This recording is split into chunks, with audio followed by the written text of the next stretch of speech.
భగవంతుడి దగ్గర ఆ, 4 కారణాల వల్ల వస్తారు చాలా మంది, రైట్? ఒకటేంటంటే భయము. అరే, కొంచెం భగవంతుడితో టచ్లో ఉండాలి. ఆ, లేకపోతే నాకు పాపాలు చాలా చేస్తున్నాను నాకు తెలుసు. సో కొంచెం పాపాల కన్సెషన్ రావాలంటే, పాపాలు తొలగిపోవాలంటే కొంచెం వెళ్ళి కొబ్బరికాయ కట్టాలి, ప్రణామాలు చేయాలి. ఇలా ఇలా కూడా చేస్తారు. మందిరానికి వచ్చి చెవులు పట్టుకొని గుంజీలు తీస్తారు కొంతమంది, రైట్? సో ఆ మందిరం దగ్గరకు వచ్చి గుంజీళ్ళు తీసి మళ్ళీ ఇంటికి వెళ్ళి మళ్ళీ పాపకార్యం చేస్తారు. సో దాని అర్థం ఏంటి? తను భగవంతుడి దగ్గర ప్రేమతో వచ్చాడా, భయంతో వచ్చాడా? భయంతో వచ్చాడు, రైట్? అది ప్రేమ కాదు. ప్రేమ ఉంటే కృష్ణుడు చెప్పారు, నానా నీకు తెలుసు కదా ఇది పాపం అని, ఎందుకు ఆపేయట్లేవు? నా మాట విని ఆపేయి. ఈ విధంగా ఒక వ్యక్తి మీకు చెప్తే, ఆ వ్యక్తి అంటే మీకు ప్రేమ అయితే మీరు వింటారా లేదా? వింటారు కదా, 100%. సో ఆ విధంగా కొంతమంది భయం వల్ల వస్తారు. రెండవది, కొంతమంది కోరికలు తీసుకొని వస్తారు, రైట్? నాకు ఈ కోరిక తీర్చండి, నాకు ఆ కోరిక తీర్చండి, లేకపోతే నాకు ఆ ప్రాబ్లం ఉంది, ఈ ప్రాబ్లం సాల్వ్ చేయండి. ఇది భౌతికమైన కోరిక, రెండవది. ఇంకా మూడవది, దీనికంటే మంచివాళ్ళు ఎవరు? డ్యూటీ, కర్తవ్య భావంతో వస్తారు. వాళ్ళు భయంతో రారు, వాళ్ళు ఎటువంటి కోరిక కూడా వ్యక్తం చేయరు. కానీ వాళ్ళు ఏమనుకుంటారంటే, అరే, మాకు బ్రతకడానికి కృష్ణుడు ఇన్ని ఇస్తున్నాడు. ఆ, రోజు అన్నము, రోజు నీళ్లు, రోజు ఆక్సిజను, ఆ, మమ్మల్ని ఇంత చక్కగా చూసుకుంటున్నారు. నేను కనీసం వారానికి ఒకసారి మందిరానికి వెళ్ళి ఆయనకి నా కృతజ్ఞత వ్యక్తం చేయాలి. ఆ హుండీలో ఒక 500 రూపాయలు వేయాలి కదా, ఇంత ఇచ్చినప్పుడు నేను చేయకూడదా అని ఆ కర్తవ్య భావంతో వచ్చారు, కృతజ్ఞత వ్యక్తం చేయడానికి వచ్చారు. ఇవి 3 లెవెల్స్. కానీ దీనికంటే మీద ఒకటి ఉంది. అదేంటి? ప్రేమ. సో శుద్ధ భక్తులు ఎవరైతే ఉన్నారో వాళ్ళు కృష్ణుడి దగ్గర దేనికోసం వస్తారు? ఎందుకంటే కృష్ణుడు అంటే పిచ్చి ప్రేమ కాబట్టి వాళ్ళకి, అందుకని వస్తున్నారు. వాళ్ళు వాళ్ళు ఏదో భయం వల్ల రావట్లేదు, కోరికలు ఉన్నాయని రావట్లేదు, లేకపోతే కర్తవ్యము, వెళ్ళాల్సింది కృష్ణుడి దగ్గరికి, ఆయన మమ్మల్ని ఇంత చూసుకుంటున్నారు కదా, వెళ్ళి ఒకసారి దండవత్ చేసి వచ్చేద్దాం, అది కూడా కాదు. ప్రేమ. కృష్ణుడు లేకపోతే నేను లేను. ఆ, నీ దర్శనం లేకుండా నేను ఎలా బ్రతుకుతాను? ఆ భావంతో వాళ్ళు అక్కడికి వెళ్తారనమాట, మందిరానికి వస్తారు, భగవంతుడి సేవ చేస్తారు. సో ఈ 4 లెవెల్స్లో వస్తారు జనాలు జనరల్గా. సో ఇందులో అందరికంటే నిమ్నమైనటువంటిది ఏది? ఫస్ట్ చెప్పాను నేను, ప్రేమతో ప్రేమ వస్తుంది. ప్రభుజీ. ఆ, భయంతో ప్రభుజీ. భయం. చాలా ప్రేమతో. నిమ్నమైనటువంటిది ప్రేమ మాతాజీ. నో, ఉన్నతమైనటువంటిది ప్రేమ, రైట్? సో నిమ్నమైనటువంటిది భయం, నిమ్నమైనటువంటి కిందిది, అందరికంటే లోయెస్ట్. అదేంటి? భయము, రైట్? అందులో భౌతిక కోరిక లేదు, కర్తవ్యం లేదు, ఏమీ లేదు, జస్ట్ ప్యూర్ బిజినెస్ ట్రాన్సాక్షన్ లాగా అన్నమాట, రైట్?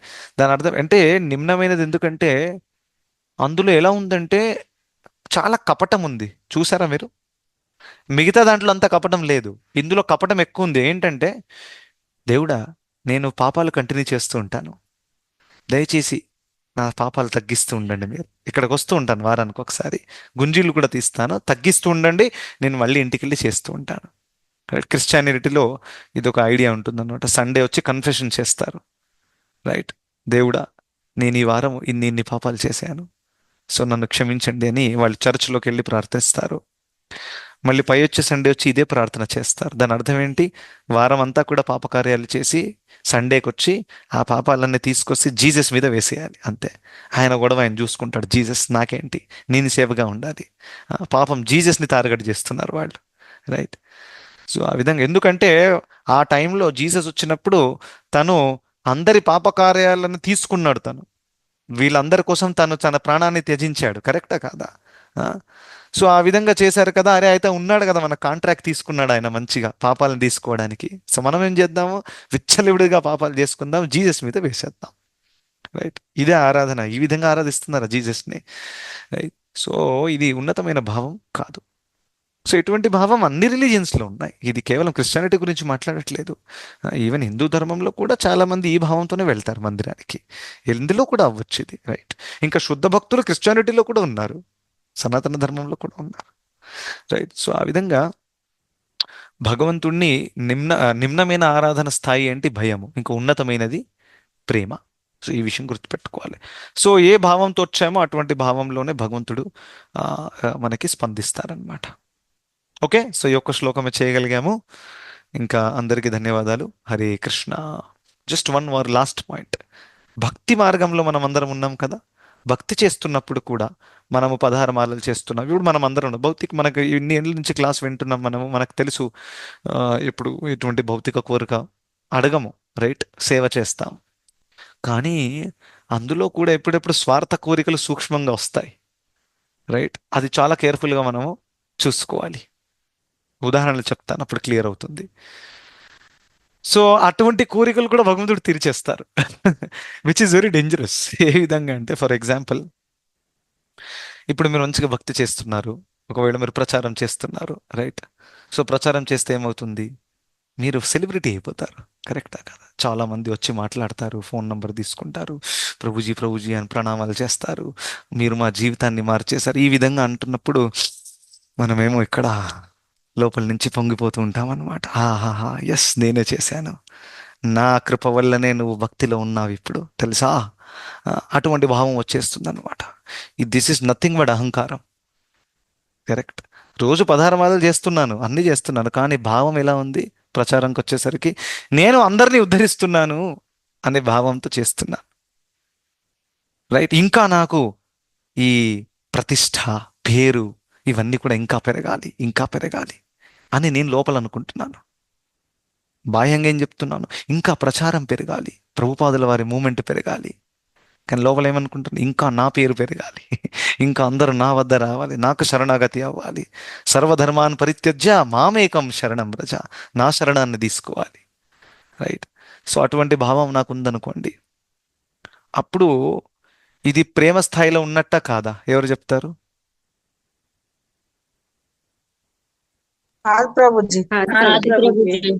సో ఇది ఏ స్థాయికి దిగజారిపోయింది? ఈ 4 భౌతిక స్థాయిలలో. కోరిక అవుతుంది ప్రభుజీ. Very good. భౌతిక కోరికలకి దిగిపోయింది. ఎందుకంటే నాకు పేరు, ప్రతిష్ట, లాభము, చప్పట్లు ఇవన్నీ కావాలి అని అంటే దాని అర్థం ఏంటి? ఇది భౌతిక కోరిక. నా అహంకారానికి అన్నం పెడుతున్నాను అనమాట, రైట్? సో ఇది ఉన్నతమైనటువంటిది కాదు. సో అటువంటి వాళ్ళు ఎప్పుడు ఫ్రస్ట్రేటెడ్గా ఉంటారు. వాళ్ళు ఎంత సేవ చేసినా, ఎంత ఇది చేసినా కానీ వాళ్ళకి ఆ కృష్ణ చైతన్యంలో ఆ రసాస్వాదన కలగదు, మనశ్శాంతి ఉండదు. ఎందుకంటే ఎప్పటిదాకైతే భౌతిక కోరికలు పోవు అప్పటిదాకా మనశ్శాంతి ఉండదు. ఈ విషయం గుర్తుపెట్టుకోవాలి, బాటమ్ లైన్. సో ఆధ్యాత్మిక జీవితంలో వచ్చిన తర్వాత కూడా భౌతిక కోరికలు ఈ విధంగా వస్తాయి. ఇప్పుడు అటువంటి భక్తుడు వెళ్ళి, కృష్ణ నాకు ఇల్లు ఇవ్వండి, నాకు కోటి రూపాయలు ఇవ్వండి, బంగ్లా ఇవ్వండి, అందమైన భార్య ఇవ్వండి అని అడగట్లేదు. కానీ సూక్ష్మంగా ఒక రకమైనటువంటి భౌతిక కోరిక. సో స్థూలము నుండి సూక్ష్మ స్థాయికి వచ్చేసింది అనమాట అది, కరెక్ట్? సో అందుకని ఇది చాలా చాలా డేంజరస్. సో అందుకని ప్రతిసారి మన యొక్క చైతన్యము ఎక్కడికి వెళ్తుంది, ఏ విధంగా ఉంది అనేది గుర్తుపెట్టుకోవడము, గమనించడం చాలా చాలా ఇంపార్టెంట్. ఇది ఏ లెవెల్లోనా, ప్రచారకుల స్థాయిలోనే కాదు. ఒక చిన్న సేవ చేసినా కానీ ఎప్పుడెప్పుడు మనసు చెప్తుంది, అరే నేను కూడా చేశాను, కానీ నా పేరు అనౌన్స్ చేయలేదు అక్కడ, రైట్? సో అది చూసుకొని గొడవలు అవుతాయి ఎప్పుడెప్పుడు. ఎంతోమంది అలా చూసాం మేము కూడా, అవుతూ ఉంటాయి, రైట్? ప్రభుజీ మా పేరు ఎందుకు రాయలేదు మీరు? సారీ మాతాజీ, నేను మర్చిపోయాను. నో నో నో, అలా ఎలా మర్చిపోవచ్చు? మేము కూడా చేసాం కదా. సో ఈ విధంగా అఫ్ కోర్స్ నేను మానవ మాత్రుడినే, నేనేదో భగవంతుడిని కాదు, ఆచార్యుడి కాదు, నేను సాధకుడిని. సరే మర్చిపోయాను, నాకు కూడా మెమరీ ప్రాబ్లం ఉంది, మర్చిపోయానండి అని చెప్తా. నో నో నో, అలా ఎలా ఆ, పక్షపాతం చేస్తున్నారు, ఈ విధంగా అన్యాయం చేస్తున్నారు, ఇలాంటి గొడవలు కూడా అవుతూ ఉంటాయి, చూస్తూ ఉంటాం. సో దాని అర్థం ఏంటి? సేవ చేశారు, సేవ మీద ఏం కావాలి? ఇంకా నాకు పేరు కూడా కావాలి, కొంచెం అందరు చప్పట్లు కొట్టాలి ప్లీజ్, రైట్? సో దాని అర్థం ఏంటి? సేవ చేశారు, మంచిదే భగవంతుడికి, కానీ దాంతోపాటు ఈ యొక్క కల్మషం కూడా ఉంది, రైట్? సో ఎనీవే భక్తి మార్గంలో మనం ఉన్నాం కాబట్టి మెల్లిమెల్లిగా ఈ కల్మషం కూడా పోతుంది. ఎప్పటిదాకా తన భక్తుల సాంగత్యంలో ఉంటాం. ఇది చాలా చాలా ఇంపార్టెంట్, రైట్? సో అందుకనే రెగ్యులర్గా శ్రవణం చేస్తూ ఉండాలి, రెగ్యులర్గా పఠిస్తూ ఉండాలి. ఇప్పుడు ఈ శ్రవణం చేసాం, ఈ విషయం అర్థమైంది మనకి, కరెక్టా? అప్పుడు నెక్స్ట్ టైం మనం అలా చెయ్యం. మనకు మనసులో ఆ కోరిక వచ్చినా కానీ దాన్ని కిందికి చేసేస్తాం మనం. నో నో, ఇక్కడ వద్దు, నా పేరు అనౌన్స్ అవ్వలేదు, but it is very good, మంచిగింది నా పేరు రాలేదు, ఇట్ ఇస్ వెరీ గుడ్, నేను వినమ్రతతో ఉండొచ్చు. కరెక్టా? రివర్స్ యాక్చువల్గా, పేరు రాకపోతే చాలా మంచిది, మీరు సేఫ్గా ఉంటాం మనం, ఇట్స్ వెరీ గుడ్. రాకపోతే ఆనందపడాలి, వస్తే ఆనందపడకూడదు, ఇట్స్ వెరీ ఇంపార్టెంట్. సో ఆ విధంగా ఆ అహంకారాన్ని కానివ్వండి, ఆ, ఇతరులను కంట్రోల్ చేసే ప్రవృత్తి కూడా ఉంటుంది ఎప్పుడెప్పుడు, రైట్? అది కూడా చాలా చాలా భయంకరమైనటువంటి అనర్థము. ఆ, ఏంటి నా పర్మిషన్ తీసుకోకుండా ఎలా చేసావు నువ్వు? ఇవాళ క్లాస్ అటెండ్ చేయట్లేదు, నాకు మెసేజ్ పెట్టావా నువ్వు? ఏంటో ఏమనుకుంటున్నావు నువ్వు? సో ఈ విధంగా కూడా ఇతరులను కంట్రోల్ చేయడము, ఇతరుల పర్సనల్ లైఫ్లో చాలా తొంగి చూసి అది ఇది మాట్లాడడము, కామెంట్స్ పాస్ చేయడము, దిస్ ఇస్ కంట్రోలర్ టెండెన్సీ అనమాట. స్వామిత్వం అని అంటారు దీన్ని. ఏమంటారు? స్వామి. అరే, కృష్ణుడు కదా స్వామి, మనం కాదు కదా. మనం స్వామి అవ్వాలనుకున్నాం కాబట్టి ఇక్కడికి వచ్చి నానా తన్నులు తింటున్నాం ఇక్కడ భౌతిక జగత్తులో. ఇప్పుడైనా స్వామిత్వాన్ని గివప్ చేసేయాలి, రైట్? ఇప్పుడు హస్బెండ్ కూడా వైఫ్ని కంట్రోల్ చేయడానికి ప్రయత్నిస్తాడు, స్వామి అవ్వడానికి ప్రయత్నిస్తాడు. ఎంత తొందరగా గివప్ చేస్తే అంత మంచిది, సేఫ్గా ఉంటాం. ఇక్కడ మనం ఎవరికి స్వామి కాదు, రైట్? మనం దాసులం అవ్వాలి అనుకుంటున్నాము కానీ బాసులము కాదు, రైట్? దాస దాస దాసాను దాస, దాసులే కాదు దాసులకు దాసులు అవ్వాలి, అది ఉన్నతమైన భక్తి. కానీ బాసులకు బాసులు అవ్వాలనే కోరిక ఎక్కడ ఉంటుందన్నమాట.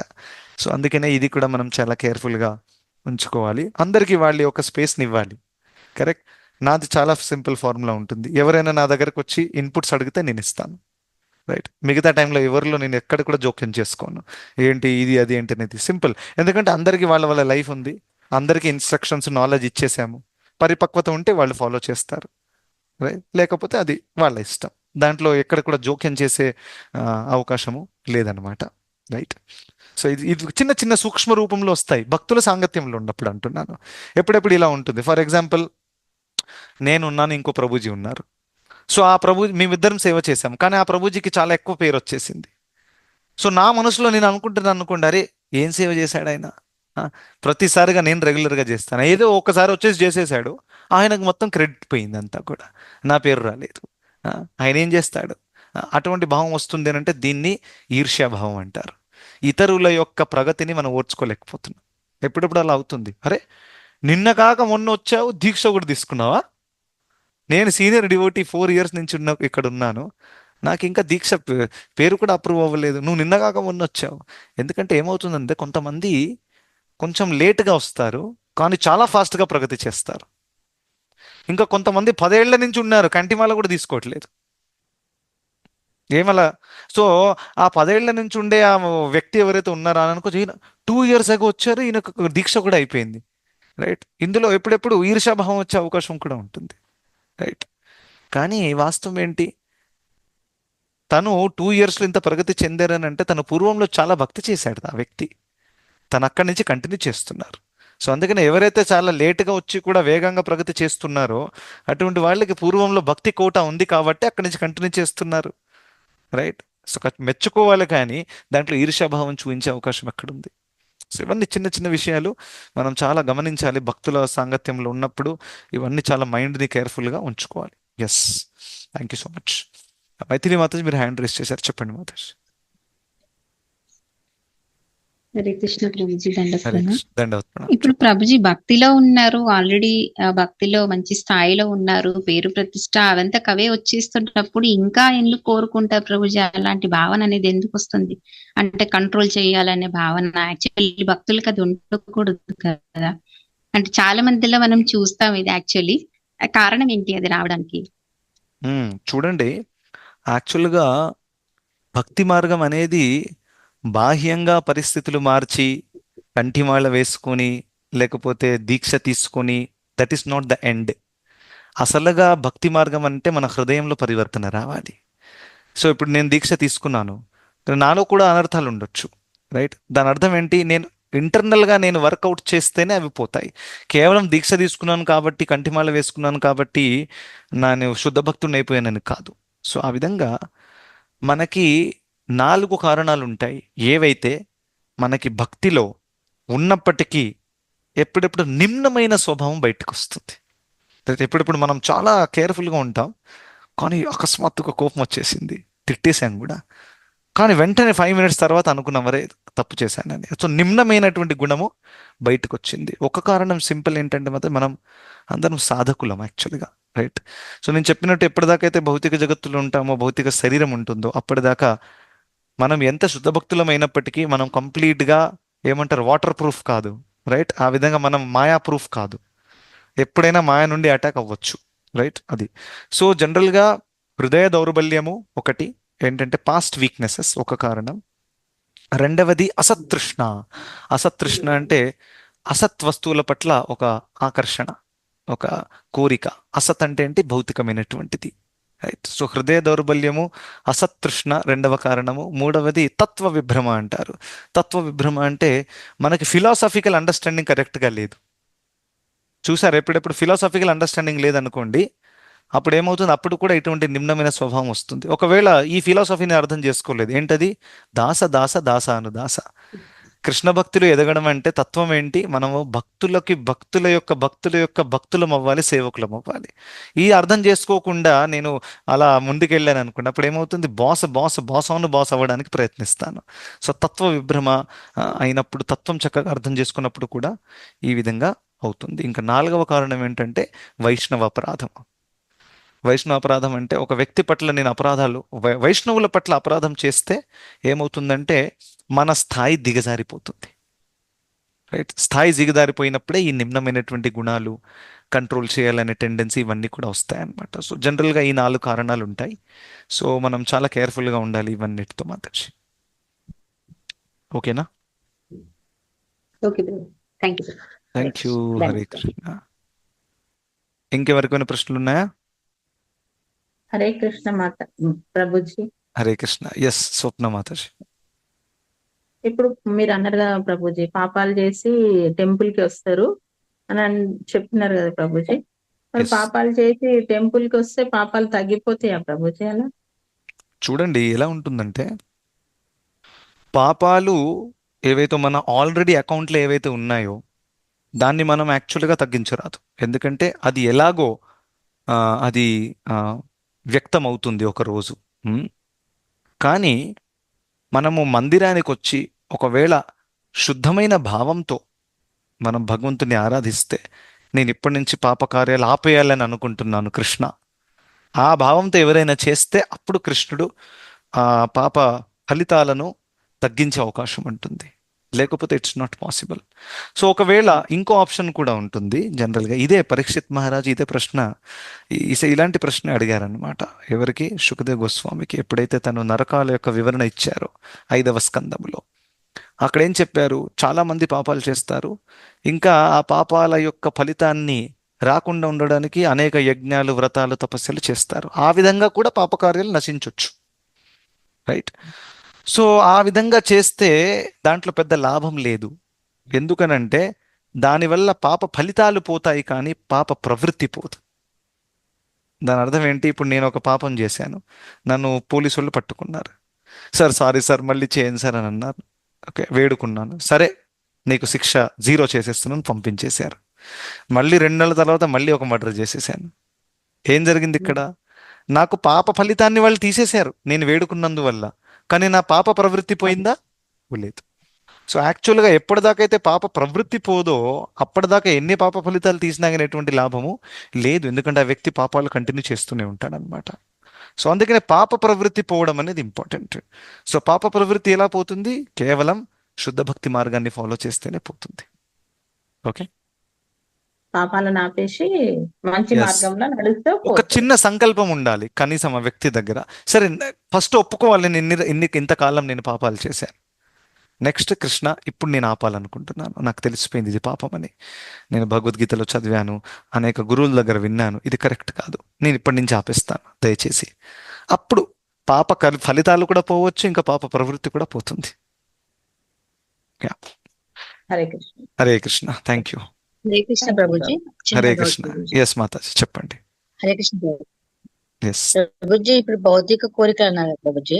హా. మనతో పాటు మన కుటుంబం కూడా భక్తిలో ప్రగతి చెందాలన్న కోరిక అనేది భౌతిక కోరిక అవుతుందా, కృష్ణ మీద ప్రేమ అవుతుందా ప్రభుజీ? కృష్ణుని పట్ల అది భౌతిక కోరిక కాదు, అది ఇతర జీవాత్ముల పట్ల మీరు చూస్తున్నటువంటి ఒక కరుణ. రైట్. మీ కుటుంబ సభ్యులైనప్పటికంటే వాళ్ళు ఇండివిజువల్ జీవాత్మలు అందరూ కూడా, వాళ్ళు భక్తిలో ఎదగాలని మీరు కోరుకుంటున్నారు, which is a very good thought. అద్భుతం, అది మంచి కోరిక. సో నాతో పాటు నా కుటుంబం అంతా కూడా భక్తులు అవ్వాలి అనేది మంచి ఆధ్యాత్మిక కోరిక. సో అది కంటిన్యూ చేయాలి. అయితే ఇప్పుడు దాని ఏ ఏ కోరిక అనుకోవచ్చు ప్రభుజీ అలా కోరుకున్నారు దాన్ని క్లారిటీగా అంటే? చూడండి, ఇది కృష్ణుడి మీద మీకు ప్రేమ ఉంది, మీకు ప్రేమ కలిగింది, ఆ ప్రేమ అవును ఇతరులకు ప్రభుజీ. కూడా పంచడానికి మీరు ప్రయత్నిస్తున్నారు. కరెక్టా? అవును. అంటే మీకు ఇంకా నలుగురికి ఈ కృష్ణ భక్తి రావాలి అని అంటే ఏంటంటే మీకు ఆ ప్రేమ యొక్క ఆస్వాదన కలిగింది, ఇంకా మీరు ఇంకా నలుగురికి ఇస్తే కూడా బాగుంటుంది అని అంటున్నారు. సో ఖచ్చితంగా అది మీకు కృష్ణుడి మీద ఉన్న ప్రేమ యొక్క ఆ, ప్రదర్శన అయ్యేది, రైట్? ఓకే ప్రభుజీ. అదే డౌట్ ఉండే ప్రభుజీ, రెండిట్లో ఏది అనుకోవచ్చు అని. నేను కృష్ణ ప్రేమే అనుకున్నాను, తిరిగి క్లారిటీ చేసుకున్నాం మిమ్మల్ని అడిగి. ఎస్. సో హరే దీంట్లో కృష్ణ కూడా రెండు ప్రభుజీ, టైప్స్ థ్యాంక్ యూ. ఉంటాయి. ఒకటేంటంటే నేను కేవలం నా కుటుంబ సభ్యుల గురించి నేను ప్రార్థించాను, that is also okay, that's not bad. కానీ భక్తులు ఈ లోకమంతా కూడా వాళ్ళ కుటుంబం అని కూడా భావిస్తారు, లైక్ శ్రీల ప్రభుపాదుల వారు, రైట్? సో తను కేవలం తన కుటుంబ సభ్యులే కాదు, పూర్తి లోకంలో ఉన్న వాళ్ళందరి గురించి కూడా తను భావించారు, వాళ్ళకు కూడా భక్తి రావాలి అని, రైట్? సో అది కూడా భగవంతుడి పట్ల ఉన్న ప్రేమ యొక్క ప్రదర్శనే.